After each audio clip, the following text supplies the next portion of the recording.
दोस्तों, शिमारू उमंग लेकर आ रहा है एक नया शो जिसका नाम है चाहेंगे तुम्हें इतना। शो के लॉन्च इवेंट पर शो की कास्ट ने की मीडिया से कुछ खास बातें। आइए देखते हैं इस इवेंट की कुछ खास झलकियां। शो के बारे में यही कहना चाहूँगा कि जब मुझे शो के बारे में फ़ोन आया था और जिस बात से मुझे कॉन्सेप्ट बताया गया था, तो सबसे अच्छी बात मुझे लगी थी कि इसमें किसी हद तक हम थोड़ा सा गर्ल्स एजुकेशन के ऊपर भी बात कर रहे हैं कि लड़कियों का पढ़ना कितना ज़रूरी है।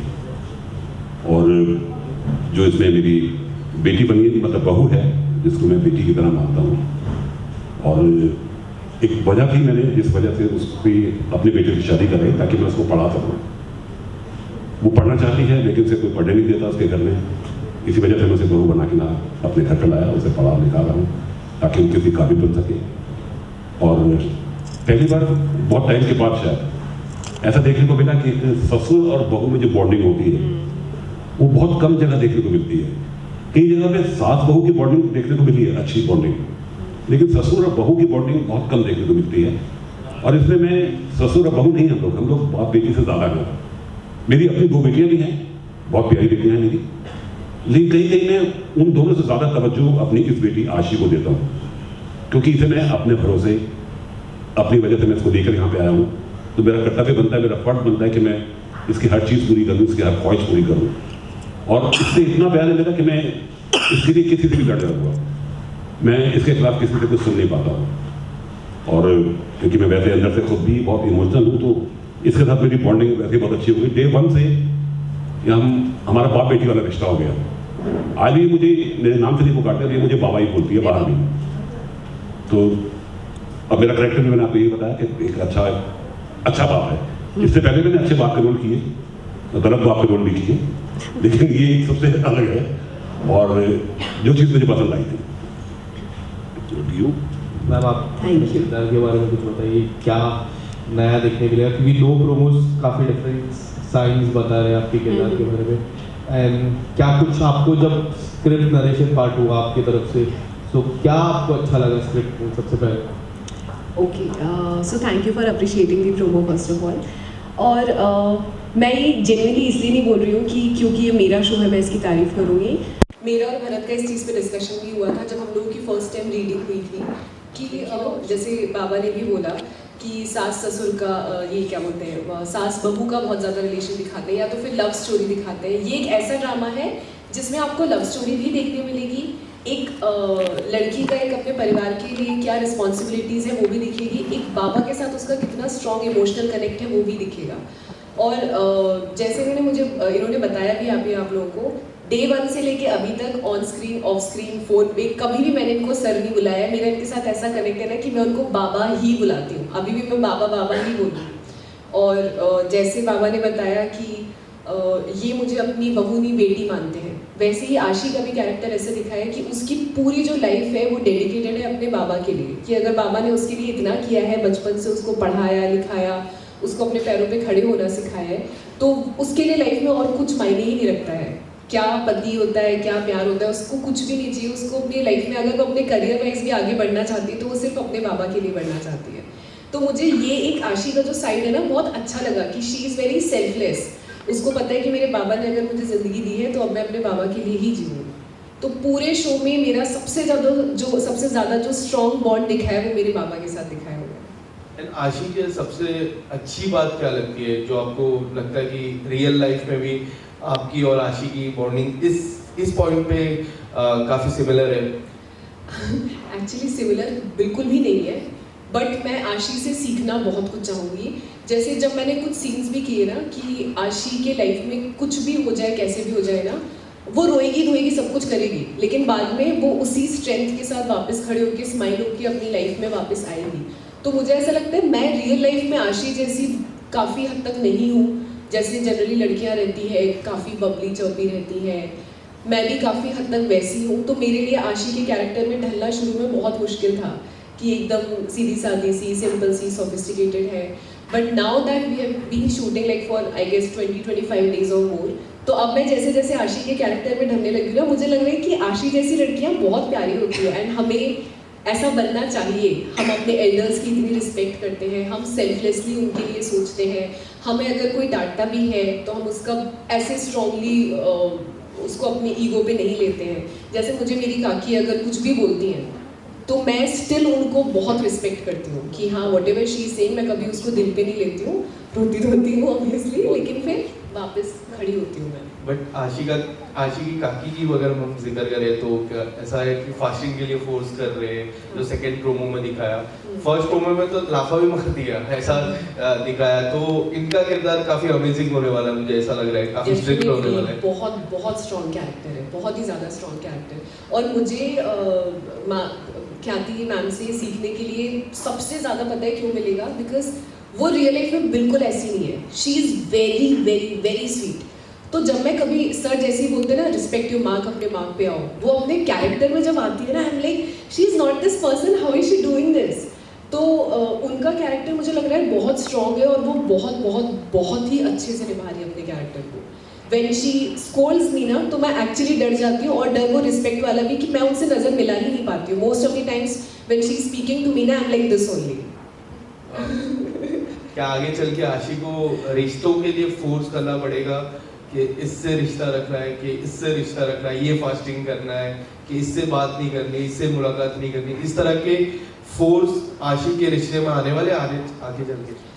फोर्स अभी तक तो जो हमने किया उसमें कभी आया नहीं है, और मुझे लगता भी नहीं है कि आएगा, बिकॉज आशी को वो दिखाया गया है कि शी अंडरस्टैंड्स कि उसकी ये लक्ष्मण रेखा है, उसको पार नहीं करना है, तो उसको कभी किसी को बताने की ज़रूरत नहीं पड़ेगी कि आपको क्या करना है क्या नहीं करना है।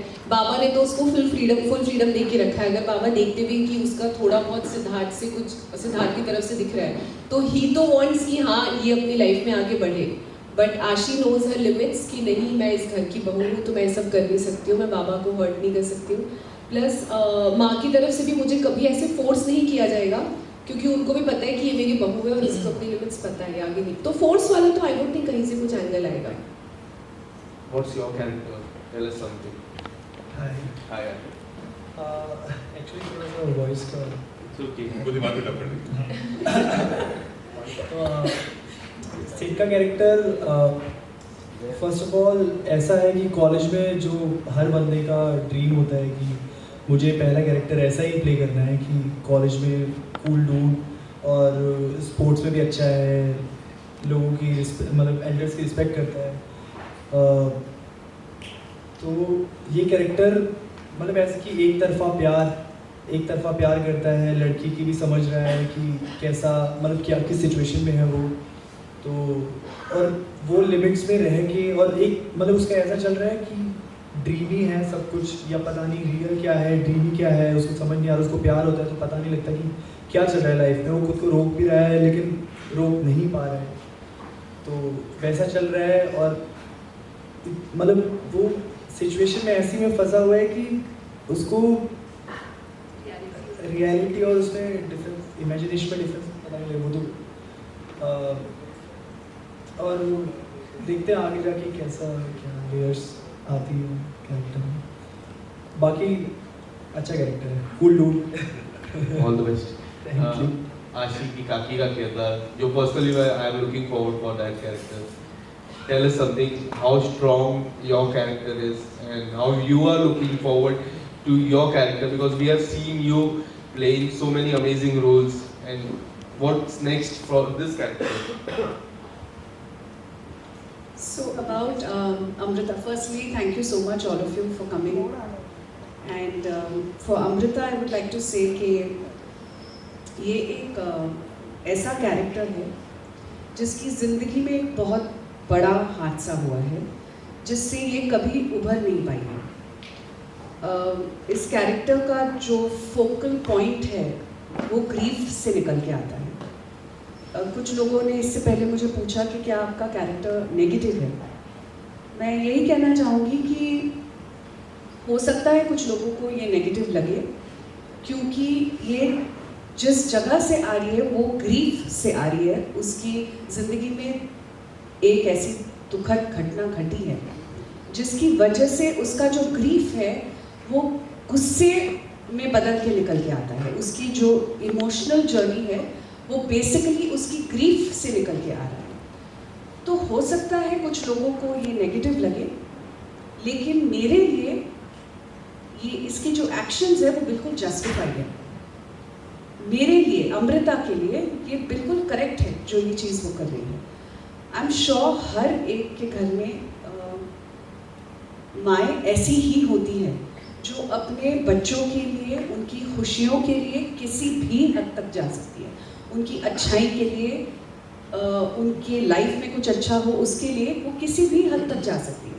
तो अगर किसी को ये लग सकता है ये नेगेटिव है, लेकिन एक माँ के लिए वो नेगेटिव नहीं है, वो जस्टिफाइड है। वो जो भी कर रही है, वो जो कर रही है अपने बच्चों की अच्छाई के लिए कर रही है। मेकर्स ने आपके कैरेक्टर को कैसे नरेशन किया था? जब स्क्रिप्ट आपके हाथ में थी सबसे पहले, या फिर पहली बार जब कॉल किया था, जैसे आपने कहा कि नेगेटिव किरदार नहीं है, but in the 2 promos what I have seen, दोनों नेगेटिव शेड्स दिख रहे हैं। लाइक आई सेड, जिंदगी जिंदगी ब्लैक एंड वाइट नहीं होती है। ब्लैक एंड वाइट के बीच में बहुत सारे ग्रे शेड्स होते हैं, हजारों ग्रे शेड्स होते हैं। एक ग्रे शेड दूसरे ग्रे शेड से बहुत अलग होता है। सो हो सकता है मैंने पहले भी नेगेटिव कैरेक्टर प्ले किया हो, लेकिन वो ग्रे बहुत अलग था इस ग्रे से। इस कैरेक्टर का जो निकल के आ रहा है वो ग्रीफ से निकल के आ रहा है। So what ever she is doing is totally justified, like I mentioned earlier. Makers ने जिस समय मुझे नरेशन दी थी, मुझे अमृता का character I felt was the strongest character in the show, because एक तो मैंने कभी कैरेक्टर ऐसा प्ले नहीं किया है जिसमें उसकी एक इतनी प्यारी चीज़ उससे छीन ली गई हो। उस इमोशन के साथ वो जीती है, वो जिंदगी भर उस चीज़ को भुला नहीं पाई है। वो एक इंसान को उस वजह से उस इंसान को ब्लेम करती है उस चीज़ के लिए। मजबूरी ये है कि उस किरदार को मजबूरन हम अपने घर में ले आए हैं, जिसकी वजह से ये सब कुछ हुआ है उसकी लाइफ में। अब उनके इंटरपर्सनल रिलेशंस क्या है, हर एक फैमिली मेंबर का उस इंसान से इंटरपर्सनल रिलेशनशिप क्या है, that makes the show very very very relatable. कोई कुछ लोग हैं जो इस चीज़ को नेगेटिवली देख रहे हैं, कुछ लोग हैं जो इस चीज़ को पॉजिटिवली देख रहे हैं कि इसमें उस लड़की की कोई गलती नहीं थी, लेकिन मेरे लिए शी इज़ रॉन्ग, इसकी वजह से सब कुछ हुआ है। So it's basically about the interpersonal relationships. Hi, this is Neha from Hi, टेलीक्राइम। Hi. मैं आशीष से पूछना चाहूँगी, जैसे आपने अपने बाबा और अपना बॉन्ड जो बताया है कि वो आपको फ्रीडम दे रहे हैं, बट आपकी जो मदर इन लॉ का रोल प्ले कर रही है वो आपको काफ़ी सारे रिस्ट्रिक्शन भी करेंगी। आपको फोर्स किसी चीज़ का नहीं करेगी, बट एज अ प्रोमो हमने देखा कि वो आपको किसी चीज़ पे रिस्ट्रिक्शन करेगी, यहाँ मत जाओ, वहाँ मत जाओ, इससे बात मत करो, उससे बात मत करो। तो आप उस चीज़ को कैसे हैंडल करेंगी? एक्चुअली वो सब हैंडल करने की मुझे ज़रूरत ही नहीं पड़ती है। मेरे बाबा ना बहुत नॉटी है, रियल लाइफ में भी और रियल लाइफ में भी। तो मुझे जहाँ काकी मुझसे कुछ बोलती है, एज आई टोल्ड यू कि मैं कभी उनको ना नुकुर लेकिन परंतु नहीं कर सकती हूँ, बट बाबा मुझे बाय हार्ट समझते हैं। तो जहाँ भी अगर काकी मुझे किसी भी चीज़ के लिए रेस्ट्रिक्ट करती है तो बाबा मेरे सामने आके खड़े हो जाते हैं, और वो किसी न किसी बहाने से कुछ ना कुछ ऐसा कर देते हैं कि मैं अपनी चीज़ कर पाऊँ। तो मेरी लाइफ में कभी भी कुछ भी प्रॉब्लम्स आती हैं, कभी भी कुछ ऐसे हर्डल्स आते हैं, तो मुझे उसके टेंशन लेने की ज़रूरत ही नहीं पड़ती है, सब बाबा कर देते हैं मेरे लिए। लाइक हम लोग ने ऐसे सीक्वेंसेस एक्चुअली शूट भी किए हुए हैं जिसमें बाबा कुछ ना कुछ कभी नॉटी प्ले करके, कभी गुस्से में, कभी कुछ कैसे कर करके ये let's me do what I want. Okay sir, आपके और जो आपकी वाइफ का रोल प्ले कर रही है आशी की वजह से उन लोगों में, उनकी बॉन्डिंग में कुछ ना कुछ दरारें आएंगी? नेचुरली, मतलब अगेन वही बोलूँ, सवाल वही होता है नेगेटिव वाला। कभी भी कोई कैरेक्टर या कोई इंसान नेगेटिव होता नहीं है, हालात उसे नेगेटिव बनाते हैं या उसे कुछ ऐसा गलत सोचने में मजबूर करते हैं। हमारे वैसे मेरे और मेरी वाइफ के रिलेशन बहुत अच्छे हैं, हमारा आपस में कोई ऐसी टसल नहीं है। फिर टसल कहाँ से शुरू हुई? जहाँ से आशी आती है, क्योंकि मैं आशी को बहुत प्यार करता हूँ और उनके पास एक वजह है आशी से नाखुश रहने की, यही वजह है बस। तो मेरी अगर उनके कभी कोई टसल होती है तो इस बात को लेकर होती है, बाकी हमारा आपस में रिलेशन बहुत अच्छा है। आपसे पूछना चाहूँगी कि जैसे आपने बताया अभी कि आप प्यार में वन साइडेड लव है आपका आशी के साथ, तो वन साइडेड लव में हमेशा यही देखा जाता है कि लड़की की वजह से लड़के को किसी न किसी चीज़ में फंस जाता है, स्ट्रगल होती है, कोई ना कोई चीज़ होती है जो उसको हैंडल करनी पड़ती है। तो आप इस रोल में कैसे उस चीज़ों को हैंडल करेंगे? देखो, प्यार आसानी से मिलता ही नहीं, एफर्ट तो डालने पड़ते हैं। तो आसानी से मिल जाए फिर वो उस चीज़ की वैल्यू होती नहीं है, चाहे वो कुछ भी हो। अगर मेरे को ये शो भी इजीली मिल जाता तो मेरे को शायद इतनी वैल्यू नहीं होती। तो मेरे को अब पता है मेरे काम की क्या वैल्यू है, अभी मैं यहाँ हूँ तो उसकी क्या वैल्यू। तो इसलिए आशी अगर मुझे मुश्किल से मिलती है तो मैं उतनी कदर करूँगा उसकी जितनी शायद मेरे को एकदम से मिल जाती तो मैं नहीं करता। Hi, this is Nikita from Tele Reporter. मेरा सवाल आपसे है कि उनका तो वन साइडेड लव है, ये तो पता है। आशी की क्या फीलिंग है उनके लिए, उसके बारे में कुछ जानना चाहते हैं। मैंने जैसे इससे पहले भी बताया था ना, मेरे लिए लाइफ में बाबा से बढ़ के कुछ भी नहीं है। तो इवन इफ काकी को भी अगर ऐसा लगता है कि नहीं मैं एक वाइफ हूँ किसी की, तो जितना अभी तक हमने शूट किया है ना, मेरे माइंड में कहीं से वो चीज़ भी नहीं कि मैं किसी की वाइफ हूँ या किसी की क्या हूँ। मेरे लिए एवरीथिंग इज़ माई बाबा। तो मेरी लाइफ में बाबा के प्यार के आगे किसी और का प्यार कुछ मायने नहीं रखता है। तो किसी का ख्याल अगर मेरे मन में आता है, मैं वो गिल्ट में चले जाती हूँ कि नहीं, I can not do this, ये मैं अपने बाबा के साथ इनजस्टिस कर रही हूँ। तो मुझे अगर पता भी चलता है कि सिद्धार्थ मुझसे प्यार करता है, तो भी मैं उस चीज़ को इग्नोर करने की कोशिश करती हूँ। और अगर कभी मुझे लगता है कि नहीं मैं फिसल रही हूँ, तो मैं तुरंत संभाल के और अपने बाबा के पास वापस आती हूँ। सो मेरे लिए बाबा के प्यार के सिवा और किसी के लिए कोई जगह नहीं। सॉरी सिद्धार्थ।